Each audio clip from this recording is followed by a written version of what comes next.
Excuse me, sir. How may I help you? Top of the morning. Y'all let's do walk-ins here? I'm sorry? What exactly are you looking for here? A haircut. This is a barbershop, right? Yes, sir. This is a barbershop, but we don't cut ethnic hair here, sir. I know what you're thinking, right? Because I was thinking the same thing, but as bad as this sounds, I actually appreciate the fact that this man told me that. Because as you are about to see, this story is about to devolve into skullduggery of sizable proportions. My big man them, woman them, and my big non-binary folk them, listen, I got one surprise for you today. As evinced by the thumbnail, we have a very special guest en route right now. Because there is absolutely no discourse to be had on black hair without black women. So instead of me telling their story for them, I'm going to let her tell it herself. But before she reach, I will regale you in my own hair horror story. So Miss T, you know what? No, his name is Troy. I saying names today. Troy told me that he don't cut ethnic hair, which essentially means that he don't cut my Brillo pad hair. You see what I say? And guess what? Like I said, I appreciate this man telling me that, rather than actually pushing my hairline back like LeBron. But that still leaves me in a bit of a pickle, in a dilemma if you will. Where in the count, Bobby, I can get my hair cut? So I ask him, are there any barbers that cut ethnic hair around here? And he responds, very matter-of-factly, not that I know of, which don't make no sense to me. This is the mid to late 2010s in a college town. There's absolutely no reason why I can't find an ethnic barber, not an ethnic barber, but a barber that just cuts ethnic hair or black hair or any hair that isn't flaccid like a limp ramen noodle. I had this desperation for a haircut. I've never been more hirsute in my life. It's as if my hair was unacceptable in its present form, which is a neuroses that we are going to unpack later on in this video. So I scoured the listings looking for anyone that looks like they could cut ethnic hair, and I found one. At least I thought I did. The franchise was called Great Clips. I tell you, I saying names today. I tired and it hot in here.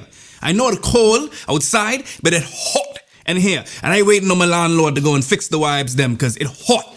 I couldn't even sleep last night. I had to go and put one chicken, one cold, frozen turkey inside the bed to sleep last night because it was hot. So like I was saying, so I got into Great Clips, right? And then this woman, this blonde lady, comes to me. She's dressed like a referee, and she offers to take my jacket. And the way how she come, honestly, I was thinking that I might have stumbled into a barbershop referee themed gentleman's club or something like that. Sorry, ma'am. Do you have a barber here that could cut my hair? Of course! I can cut your hair, hon! And then at that moment, I realized that this woman is a barber. And I had to check my own biases because I couldn't fathom, her being my barber. And in that second, I had to ruminate on my own biases and my preconceived notions. If a black man could turn red, I was red like your boy from Cow and Chicken at that point. Sorry about that, ma'am. Sorry. Do you do walk-ins here? Sure, come this way. I can get you right now. So in the effort to shelve my sexist ways, I sat down in a chair and lowered my defenses. Maybe this will be my new barber. Maybe living in Iowa isn't all that bad. Maybe I won't have to drive, an hour away just to go and find the nearest barber that could cut black hair. But my lord, in fact, you know what? Bring the live song from the bonus video that I put out on Sunday. Bring that in there, put that in the background. My lord, I was about to get ejected from this little daydream I was having just now, So, what are we doing today? I just want to fade, mom. I just want to fade, if you wouldn't mind, please. A fade? Yeah, like, like this fade right here. Like, this, a fade. Oh, okay, sure. I ain't gonna lie to you right now, My eye in that moment right there going dead wide just now. I get a little scared. I get a little tight in the chest. The breath was getting a little short. But I wrote it off, against my gut. I wrote it off and I said, you know what? Maybe she just couldn't understand my accent. Or maybe they call fade something else over here. But no, alas, I was wrong. I was so wrong and it was far too late. I expecting this woman to turn on a machine like a clipper or something. And all of a sudden I start hearing water running. And then I feel a hand going over my head. And she tilt my neck, my neck. Sorry, I have a stiff neck right now, I was sleeping bad. But she tilt my neck all the way back. And then she started rinsing my hair with water. And as you could see, my hair really ain't all that long. So it ain't like she could have just tilt my head back and then my hair could dangle in there and wash it. I ain't got that type of hang time. This girl had to Tom Clancy, Splinter Cell, crack my neck all the way back and throw my head back just so my little pieces of knots and curls and kinky hair could get underneath the water. And then I smell this fruity scent in the air, like this strawberry, mango passion, bubble gum type fruity scent in the air. Then all I could feel is my head getting soapy, real nice and wet and soapy. I see this girl must have thought I was asking for a spa treatment, eh?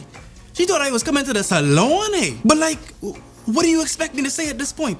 My head already cocked back 90 degrees and my head full of all kind of chemicals and what do you want me to do at this point? Get up and walk outside with a wet head? So I say, when in Rome, maybe this ain't gonna be so bad. She just washing my hair.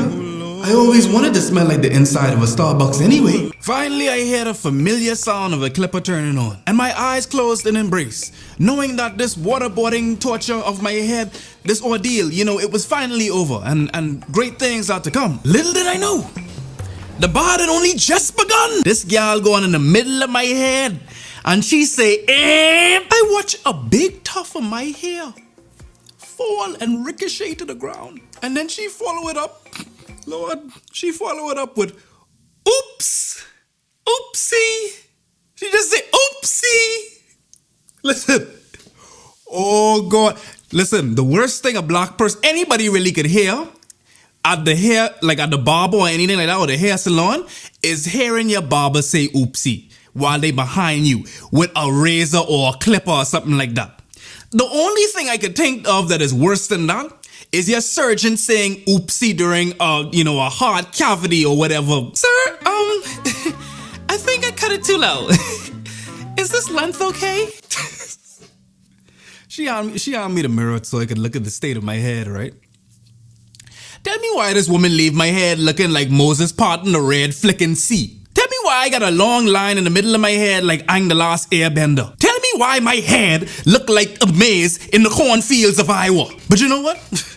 At this point, what do you do? Like, do I get up, make a scene and then leave the barbershop looking like an off-brand Tupac? Or do I see this abomination of a haircut through? Do I see it till its end? Cause surely it can't get no worse than this, right? I mean, surely it can't get no worse than me having two adjacent twin towers in the middle of my head with a big line between it, right? It can't get no worse than that, right?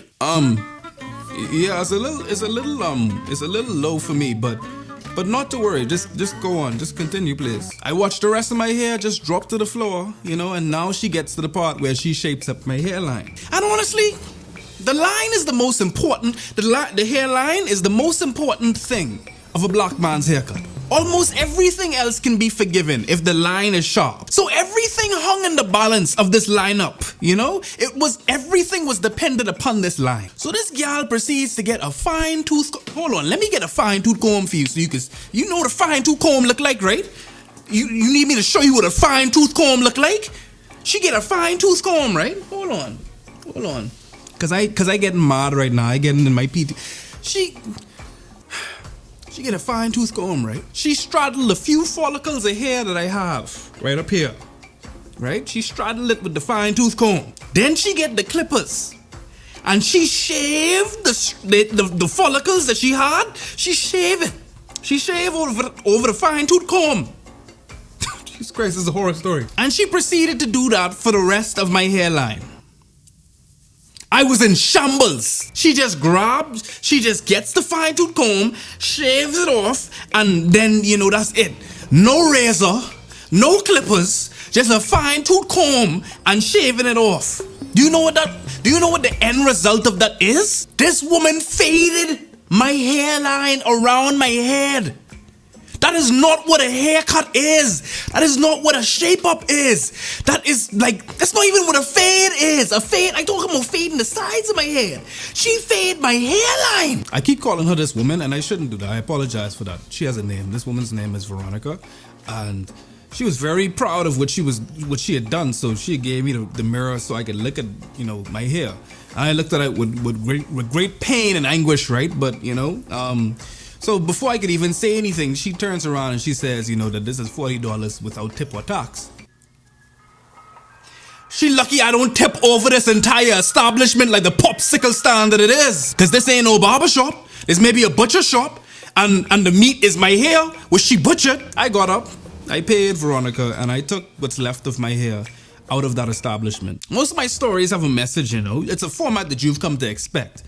And this one isn't any different. The mere fact that black hair, even from the mid to late 2010s, is still very enigmatic. The fact that it's not taught as a prerequisite to graduating cosmetology school, or the subtle dearth of institutional inclusion in the situation at hand, which is evinced by the fact that I would have to travel far out of the bounds of my university to the black parts of the state just so I could get a haircut. Despite the claims that this institution is trying to cater to a multicultural demographic, they don't have a place that could cut ethnic hair. It's but another barrier that someone like me must overcome in order to just enjoy a paucity of the luxuries that my white counterparts enjoy and take for granted mostly. Take for, you know, pretty much par the course for their existence at this institution. My white colleagues can easily walk right into Troy's shop and get a haircut with no hassle, no fuss, and then very easily return back to the classroom without missing a beat. However, I have to set and reorient my entire day to getting a haircut, probably traveling out of town just to get my haircut, and then come back to classes, probably missing classes, probably missing and having to catch up, stay up later, and then that carries on to another day. And a popular retort to my dilemma is that a haircut is a luxury. And I would definitely beg to differ, because the alternative to me getting my haircut has historically been unacceptable by society's standards, not only in America, but the world. Before I get into that, I think our guest has finally arrived. Introducing her who needs no introduction, the lovely Ayana of Fab Socialism. So right now, I currently have a quick weave. I woke up early this morning to buy the products and to start my hair, and it basically took me like 5 to 6 hours. When I'm asked to show up somewhere at 9 a.m., I have to do more prep than other people, especially men. Men usually just wake up, wash their face, maybe moisturize, maybe comb their hair or twist it, do a little brush situation, and then they're out the door. That gives them more sleep time. That just overall gives them more time maybe to eat or whatever. And then women are specifically there doing makeup and hair. And then black women, if we have any type of hair with leave out, even if we have certain braid styles where we have to do our edges, whatever it is, a lot of the times, I think sometimes people call that a tax. Like, for example, when you have to take the bus to get somewhere rather than someone who's able to drive there or live really close to work. Even like me today, wanting to film and, you know, fulfill responsibilities, I felt it necessary that I had to do these things. And then a lot of it comes from societal pressures, personal upkeep. So we can debate back and forth on why. But we all know if black women were to just show up places, no makeup, natural hair, the way we scruff it up before we leave the house and wake up, I feel like the way we would be treated and judged will just clearly be there, and a lot of us just make sure that never happens, and we're always on point a lot of the time. You see, Ayana could tell it far better than I ever could. Black hair has been a tool in the master's toolbox of discrimination for forever ago. Imagine being woken up in the dead of night to be thrown onto a ship redolent of the stench of excrement, sardine between your family and maybe people that you've never even met, only to voyage onto an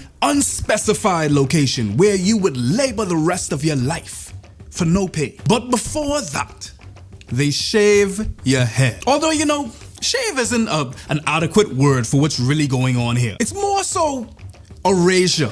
They erased more than just your head. It's the erasure of tribal identity, of marital status, of age, and so many different things. Because African hair encapsulates and articulates a story, a cultural story. And to shave that is to erase that culture, which, to the colonizers' credit, I'm positive that they knew. Much like shaving one's head in the military is used to homologize and, break down recruits, this is yet another way that black people were colonized. But like most things, this process evolved. Black women would soon find time amidst crippling slavery to style their hair. And given that they didn't have access to traditional tools, they would style their hair with butter, kerosene, and bacon grease, as well as combs made for livestock. So when the colonizers couldn't shave our heads anymore, they found another way to colonize our hair by setting up a standard that black hair needed to aspire to. As black women, we clearly notice how people treat us differently. Anytime I have straight hair, I always notice how I'm treated differently. Whenever I have like a braided hairstyle or something that is more natural or that caters to my natural texture more, I definitely get perceived differently, especially by men. I want the way I present myself to the world to, in some ways, be for me as much as possible, even though every single day, like, we leave the house and stuff, it's a performance. Leading up into the abolition of slavery, you had the idea of good hair coming into the mix. And good hair just loosely translates to straight hair rather than kinky hair or picky hair as we call it in the Bahamas. But this was an effect associated with being mixed. This good hair was often the hair associated with the offspring of black laborers and white slave masters. However, if you're not mixed, not all is lost. You could still use lye, which will, of course, burn your skin, but it will also straighten your hair.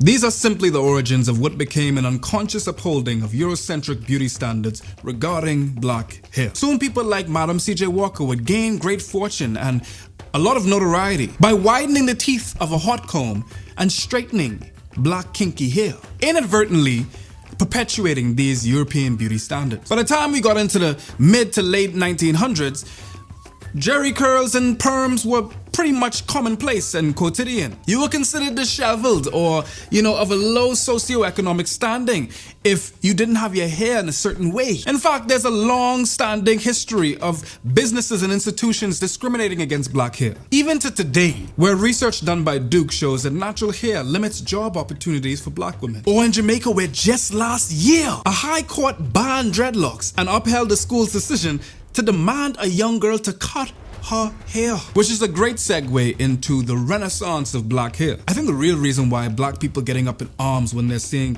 non-people of color using black hairstyles, I don't think it has anything to do with cultural appropriation. I mean, especially when white people appropriate black styles, it definitely is cultural appropriation, don't get me wrong. But there's more to it than that. It's the fact that black people have historically been maligned because of their hair, to the point where they have found it very hard to profit off of it.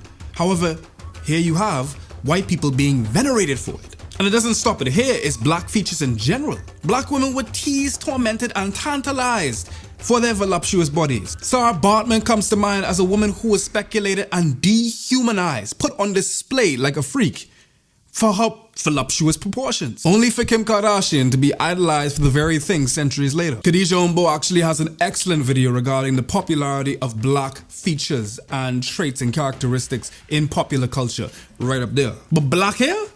That's a whole nother story. I used to really wonder why I never got into issues with the police in America. And I'm embarrassed to say that I really used to guzzle the conservative Kool-Aid when it comes to how cops treat black people. I used to say things like, well, the police ain't stopping me. What are these black people doing wrong? Why is it that they're getting stopped by the police and I'm not? And you could probably see me wince right now just saying that because it totally negates and doesn't acknowledge the fact that I have my own privileges. Sure, I'm a big black man with a beard, but when I ain't wearing a hood tracksuit, I be dressed like Carlton. So to say that the black people are getting pulled over by the police are just doing something wrong is emphatically wrong. Black men with dreads in particular, or more hirsute and kinky hairstyles, are typically associated with truculence and savagery. The stigma is definitely aided by rap culture, where these rappers actually play into those stereotypes in order to commodify it. Me, dressed like a frat boy and with an Obama haircut, I'm seen as non-threatening. And I could lament forever about the issues that black men face when it comes to black hair, but my lord,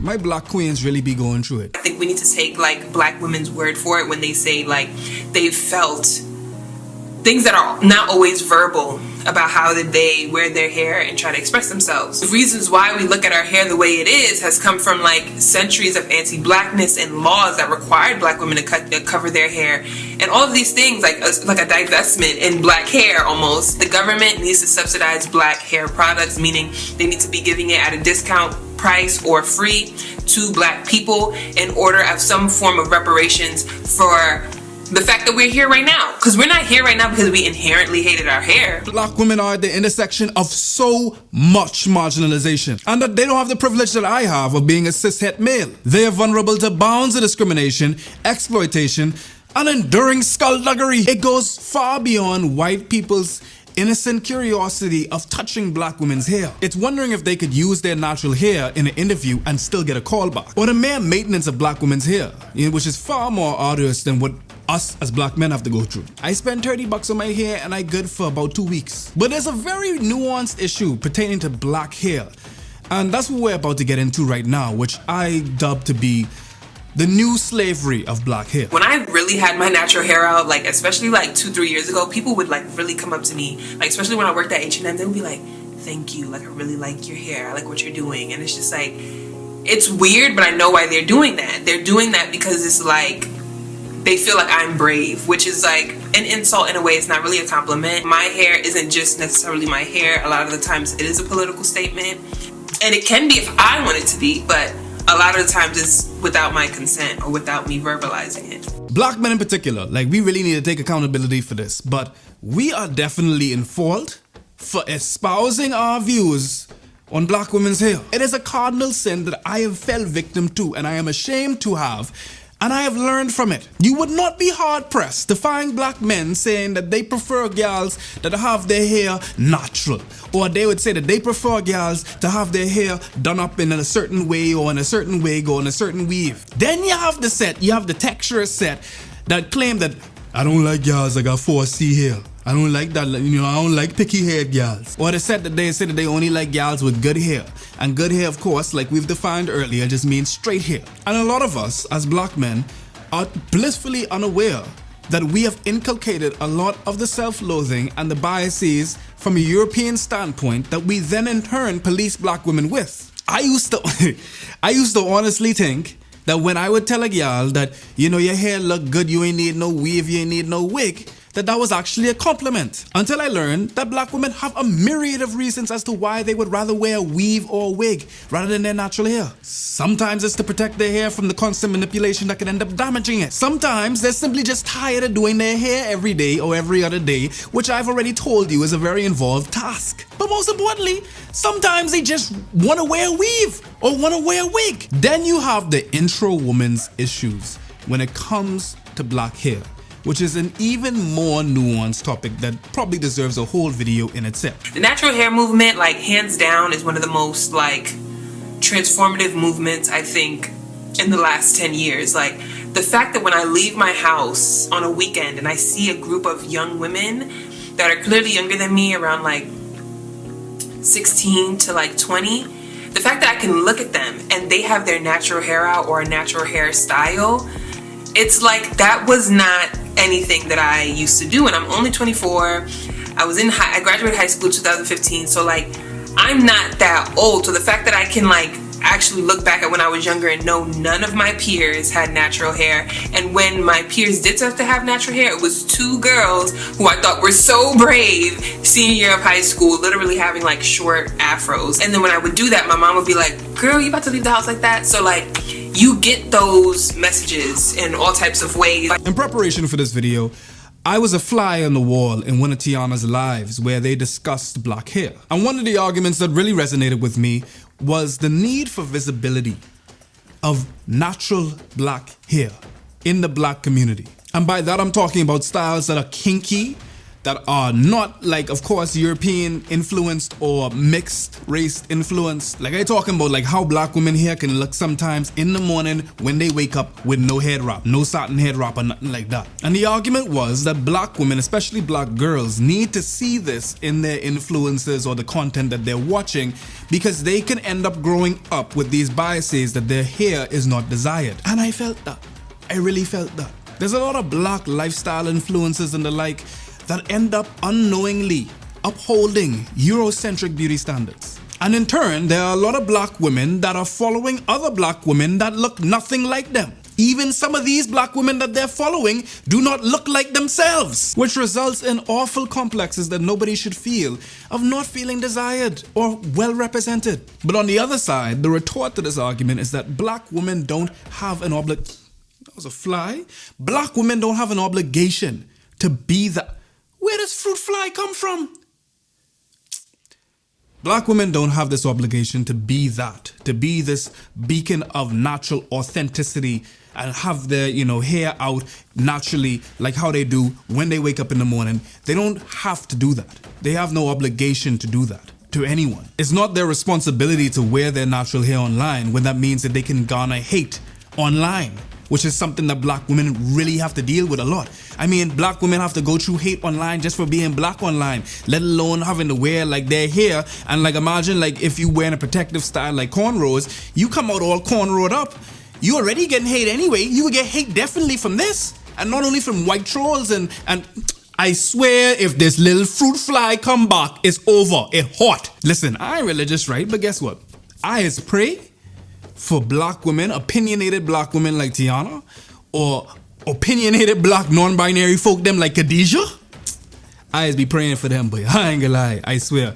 I prioritize, I mean, I'm pretty explicit and unabashed about prioritizing the safety of black women on this platform because there's absolutely no spaces that do.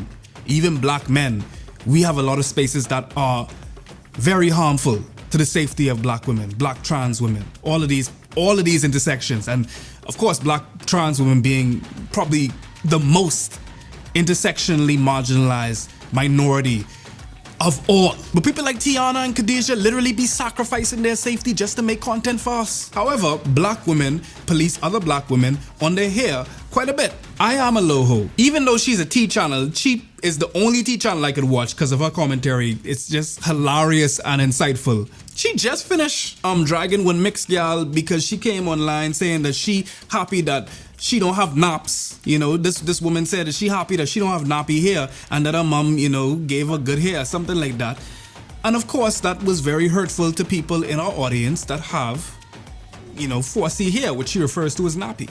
Like imagine following this woman and then having her invalidate your hair. Even I as hair black women all the time throwing palm tree shade at all kind of other black women for how they wearing their hair. Black hair is an extension of the institution that is colonialism. From colonizers literally shaving away our culture on arrival to the New World, to discriminating on black hair in schools and even in the workplace, to the current day where we are so inculcated in European beauty standards that we do the colonizing for them. We should have a community for us to be taking care of our hair in ways that are free, where we are doing each other's hair, because it's very hard to just do your hair by yourself. It's not, our texture specifically is not meant to be managed alone. And that's when it comes to when you're decolonizing, you're getting anti-capitalist and all this stuff, you start to realize that community and your peers, people immediately around you, we're supposed to be helping each other, contributing to each other, but we're so individual and isolated that when it comes time to do our hair, we're struggling because we were never supposed to be doing it like this at home. I wasn't supposed to be doing my quick weave, by myself. Black hair is literally one of the most nuanced, pernicious issues facing the black community that we don't even know exists. Anyway, if you want to learn more about things like that and black adjacent, then you really need to go and subscribe to Fab Socialism and touch up that link right over there, because that's some of my favorite content from Tiana right there. And she does an excellent job. She's a political scientist. She's a political scientist just like myself. And I really love her work. So yeah, go show us some love. I can see you there.